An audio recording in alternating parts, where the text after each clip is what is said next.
Everyone, welcome to my channel one step to success. और आप लोग को यहाँ पे एक नया शानदार क्लास हम लेकर आ चुके हैं आपके चाइल्ड डेवलपमेंट, पैडागोजी, शिक्षण शास्त्र, बाल विकास के। ठीक है, तो जितने भी यहाँ पे कैंडिडेट्स हैं जो हमारे साथ प्रैक्टिस कर रहे हैं डेली, वो जुड़ जाइए और हमारा सेशन हम स्टार्ट करते हैं। और पहला क्वेश्चन देखिए यहाँ पर क्या है। छात्रों के काम का मूल्यांकन करने के लिए निरंतर आंतरिक मूल्यांकन होना चाहिए, क्योंकि ऑप्शन, इससे वह अध्यापकों के नियंत्रण में रहेंगे, इससे समय का सदुपयोग होगा, इससे वह साल भर पढ़ने के लिए प्रेरित होते रहेंगे, या इससे छात्रों को परीक्षा देने का अनुभव होगा। चलिए, बहुत ही बेहतरीन क्वेश्चन से हमने स्टार्ट किया हुआ है। आप क्वेश्चन को पढ़िए, समझिए और चार ऑप्शन में से सही ऑप्शन उसका आप चयन कीजिए। और यहाँ पे सभी जुड़ जाएंगे हमारे साथ। जैसा कि मैंने कहा, यहाँ पर आपको प्राइमरी और मिडिल दोनों ही टेट की आपको तैयारियां कराई जा रही है। चलिए, छात्रों का मूल्यांकन करने के लिए निरंतर आंतरिक मूल्यांकन होना चाहिए, क्योंकि क्या कारण है।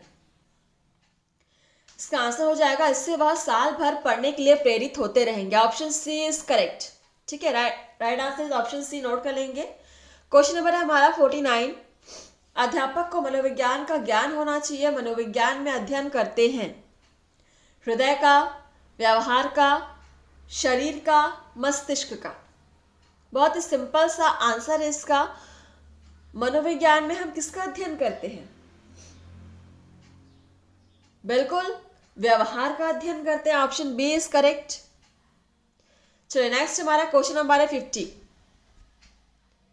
कक्षा शिक्षण के दौरान छात्र प्रश्न पूछते और प्रश्न का उत्तर देते हैं। इस विधि से अध्यापक को पता लगता है कि छात्र पाठ को कितना समझ रहे हैं, छात्रों में आत्मविश्वास पैदा होता है, छात्रों को अपनी बात ठीक ढंग से रखने का प्रशिक्षण मिलता है, या उपरोक्त सभी। Question number 50। सभी आंसर करेंगे और क्लास को सब्सक्राइब करना मत भूलिएगा।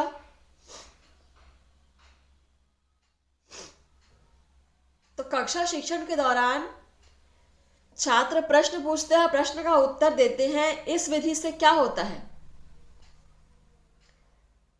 हमको पता लगता है कि छात्र को कितना समझ में आ रहा है पाठ, छात्रों में आत्मविश्वास पैदा होता है, छात्रों को ठीक ढंग से अपनी बात रखने का प्रशिक्षण भी मिलता है। तो यहाँ पर ऑप्शन डी, ये उपरोक्त सभी इसका आंसर हो जाएगा। Option D is correct.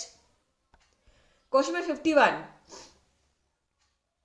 यदि कक्षा में छात्रों की संख्या सामान्य से बहुत अधिक हो तो सबसे बड़ा नुकसान यह होता है कि अध्यापक को छात्रों के नाम याद नहीं रहते, श्यामपट्ट से दूर बैठे छात्रों को श्यामपट्ट पर लिखा दिखाई नहीं देता, अध्यापक छात्रों का गृह कार्य जांच नहीं पाता, अध्यापक छात्रों की ओर व्यक्तिगत ध्यान नहीं दे पाता।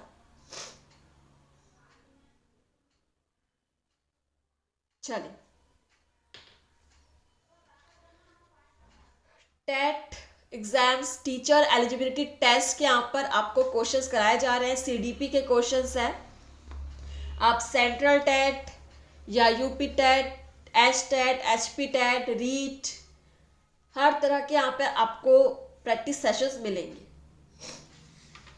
ऑल ओवर आपका एक टोटल क्लास है। पूरे इंडिया में होने वाले टेट के जितने भी सारे इंपॉर्टेंट क्वेश्चंस हैं यहाँ पे आपको मिल जाएंगे फ्रेंड्स।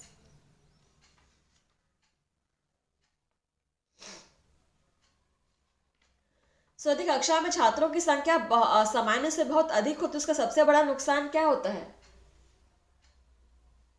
कि अध्यापक छात्रों की ओर व्यक्तिगत ध्यान नहीं दे पाते हैं। ठीक है, तो छात्रों की एक सीमित संख्या होना जरूरी है। Option D is correct. Question number 52। कक्षा अध्यापक को छात्रों में भय की भावना पैदा करनी चाहिए। हाँ, क्योंकि भय के बिना अनुशासन असंभव है। हाँ, क्योंकि छोटे बच्चे समझाने से काबू में नहीं आते। नहीं, इससे बच्चों का विकास रुक जाता है।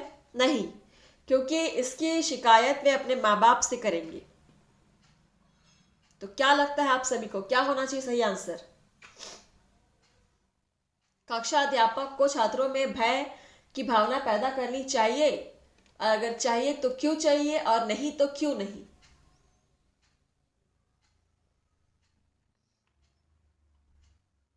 सो यहाँ पे राइट आंसर नहीं, इससे बच्चों का विकास रुक जाता है। ठीक है, तो बच्चों में भय की भावना पैदा नहीं करना है। Option C is correct. Question number 53, छात्रों के श्यामपट्ट कार्य को आकर्षक बनाने हेतु निम्नलिखित में से कौन से अधिक उपयोगी है? ऑप्शन है शिक्षक स्वयं श्यामपट्ट पर कार्य करें, छात्र जिसका लेख अच्छा है उसका उदाहरण देकर, सभी छात्रों को समय समय पर श्यामपट्ट पर अभ्यास करा के, अच्छे लेख तथा श्यामपट्ट कार्य के महत्व पर भाषण देकर।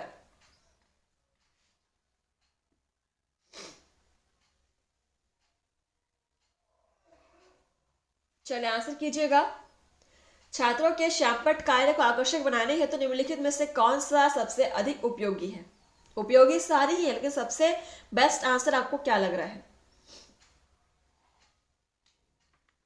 चलिए देखते हैं इसका आंसर क्या हो जाएगा। सभी छात्रों को समय समय पर श्यामपट्ट पर अभ्यास करा के। Option C is correct, note कर लेंगे। ठीक है, और नेक्स्ट है हमारा क्वेश्चन नंबर 54, छात्र निम्न में से किसके द्वारा पाठ्य सामग्री को ठीक प्रकार सीख सकते हैं? ऑप्शन से याद करके, वाचन द्वारा, प्रयास भूल द्वारा या स्वयं करके।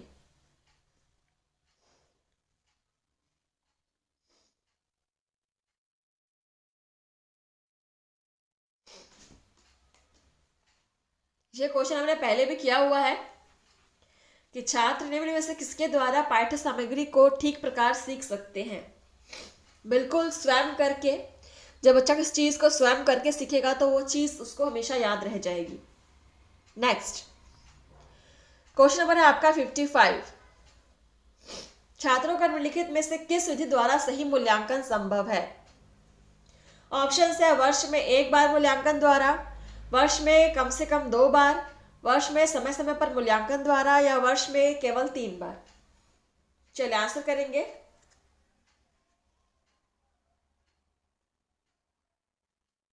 छात्रों का निम्नलिखित में से सही मूल्यांकन किस विधि द्वारा संभव है? और आप हर एक क्वेश्चन को नोट करते चलिएगा। मैंने हर क्लास में कहा है कि क्वेश्चंस नोट करते जाइए आप सभी, बहुत इंपॉर्टेंट क्वेश्चंस है।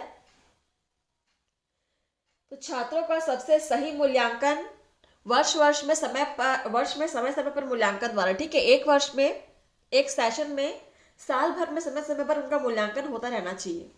Option C is correct. Question number 56, निम्नलिखित में से किस प्रकार के प्रश्नों का निर्माण कर सबसे कठिन होता है? लघु उत्तर वाले, एक उत्तर वाले, दीर्घ उत्तर वाले या उपरोक्त सभी प्रकार की? तो इनमें से किस प्रश्नों का निर्माण सबसे कठिन होता है? आंसर करेंगे। एक उत्तर वाला जो ऑप्शनल क्वेश्चन होते हैं इनका ही निर्माण चयन सबसे कठिन होता है। Option B is correct.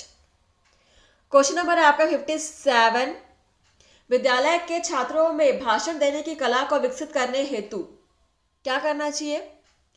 विद्यालय में वाक प्रतियोगिता का आयोजन करना चाहिए, छात्रों को व्यक्तिगत रूप में बोलने का अभ्यास कराना चाहिए, कुछ अच्छे वक्ताओं को विद्यालय में आमंत्रित करना चाहिए या भाषण की कला पर व्याख्यान देना चाहिए। क्या करना चाहिए विद्यालय में छात्रों के भाषण कला के विकास के लिए? विद्यालय में केवल बच्चों को पाठ्य सामग्री पढ़ाना ही काफी नहीं है, उसके अलावा भी बच्चों में अन्य कौशलों का विकास भी किया जाता है। तो भाषण देने की कला भी उसमें से एक है, और इसके विकास के लिए क्या करना सबसे उचित होगा? तो सबसे उचित यहाँ पर है कि छात्रों को व्यक्तिगत रूप से बोलने का अभ्यास कराना चाहिए। ठीक है, ऑप्शन बी इज करेक्ट। बच्चा अगर स्वयं प्रयास करेगा बोलने का, आत्मविश्वास आएगा उसमें, वो बोलने के तरीके को जानेगा। ठीक है, क्वेश्चन नंबर 58, निम्नलिखित में से कौन सी विधि छात्रों को सीखने में अधिक लाभप्रद होती है? भाषण विधि, करके सीखने की विधि, प्रदर्शन विधि या वार्तालाप विधि?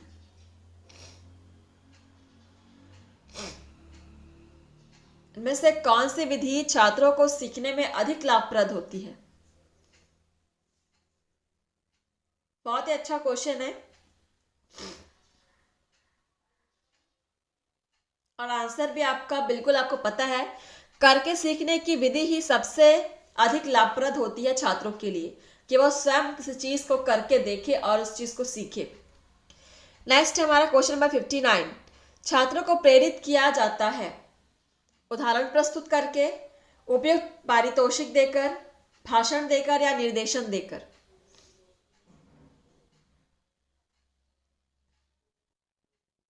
छात्रों को प्रेरित किया जाता है कैसे?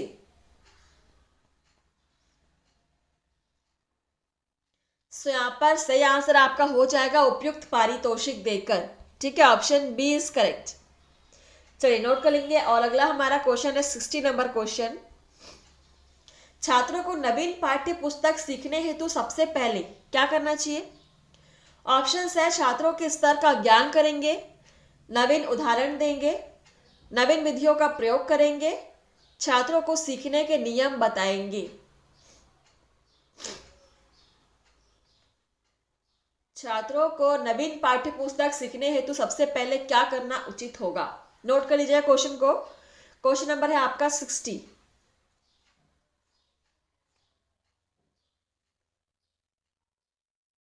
सो यहाँ पे सबसे पहले हमको क्या करना चाहिए कि छात्रों का ज्ञान किस स्तर का है उसका हमको पता करना है। ठीक है, तो सबसे पहले हमको वही करना चाहिए, छात्रों के स्तर का ज्ञान करेंगे। Option first is correct. उसके बाद उनके स्तर के अनुसार हम पाठ्य सामग्री तैयार करेंगे। Question number 61। छात्रों में सूक्ष्म शिक्षण के महत्व को कैसे पैदा करेंगे? ऑप्शन है सूक्ष्म शिक्षण पर भाषण देकर, छात्रों को उस विधि द्वारा पढ़ाकर, प्रशिक्षण में स्वयं छात्र अध्यापक सूक्ष्म शिक्षण विधि से शिक्षण दे, सूक्ष्म शिक्षण के महत्व पर गोष्ठी कराने से। चलिए आंसर कीजिएगा और क्लास को शेयर कीजिए आप सब। आपका सीडीपी का क्वेश्चन यहाँ पे चल रहा है, आपके सीटेट के एग्जाम से सामने, एचटेट के एग्जाम्स में सामने हैं। आप लोग बिल्कुल तैयारी स्टार्ट कर दीजिएगा।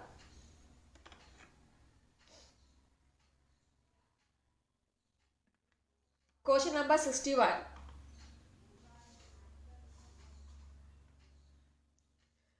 से यहाँ पर सही आंसर हो जाएगा प्रशिक्षण में स्वयं छात्र अध्यापक सूक्ष्म शिक्षण विधि से प्रशिक्षण दे। Option C is correct.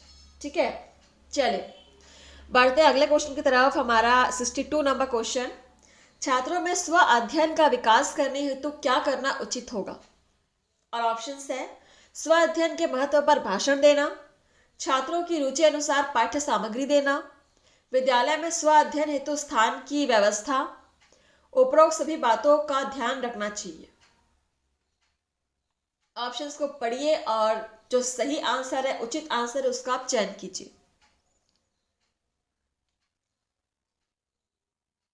Question number 62। छात्रों में स्व अध्ययन का विकास करने हेतु क्या करना उचित होगा?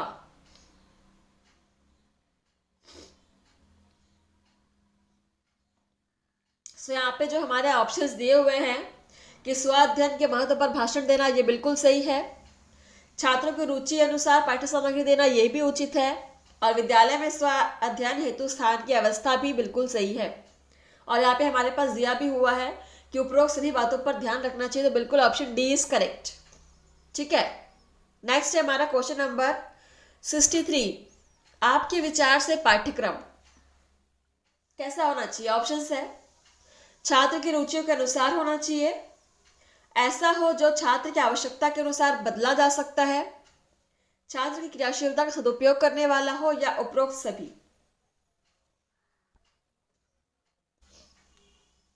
चलिए आंसर कीजिएगा।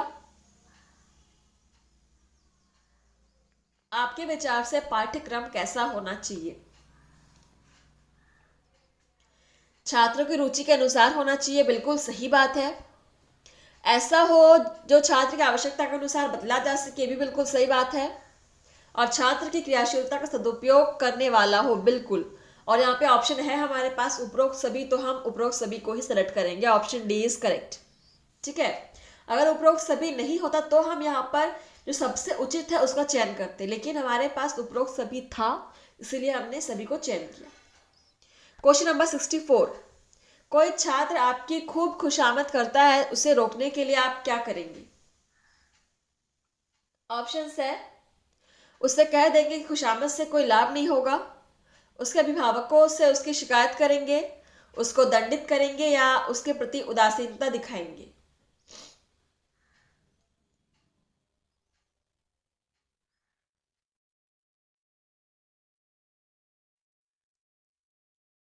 सो यहाँ पे हमारा सबसे बेस्ट आंसर है उसके प्रति उदासीनता दिखाएंगे। ठीक है, ऑप्शन डी इज करेक्ट। शिकायत करना, दंडित करना, ये तो आपको करना ही नहीं है बिल्कुल। चलिए, नेक्स्ट है आपका क्वेश्चन नंबर 65 और आज का लास्ट क्वेश्चन है हमारे सेशन का, सीडीपी का। छात्रों की उत्तर पुस्तिकाओं की जांच अध्यापकों द्वारा की जानी चाहिए, ऐसा करने से। ऑप्शन है, छात्रों को अधिक अंक मिलेंगे, छात्रों को अपने ज्ञान की असलियत का पता लग जाएगा, छात्रों के साथ अन्याय और पक्षपात नहीं होगा, छात्रों का आत्मविश्वास बढ़ेगा।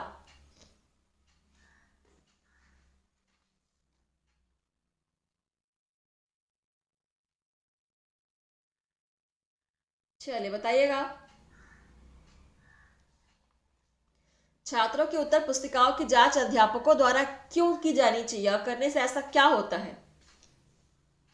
आप सभी क्लास को लाइक, शेयर, कमेंट कर दीजिएगा और मुझे बताएंगे कि आपने कितने क्वेश्चंस यहाँ पे सॉल्व कर पाए हैं। ठीक है, चलिए देखते हैं यहाँ पे सही आंसर क्या होने वाला है। छात्रों के साथ अन्याय और पक्षपात नहीं होगा। ठीक है, ऑप्शन सी इज करेक्ट। तो चलिए सेशन को यहीं पर समाप्त करते हैं और मिलते हैं आपसे नए नोटिफिकेशन के साथ। थैंक यू फ्रेंड्स, धन्यवाद। आप लोग ऐसे ही पढ़ते रहिए और डेली क्लास अटेंड कीजिए। धन्यवाद।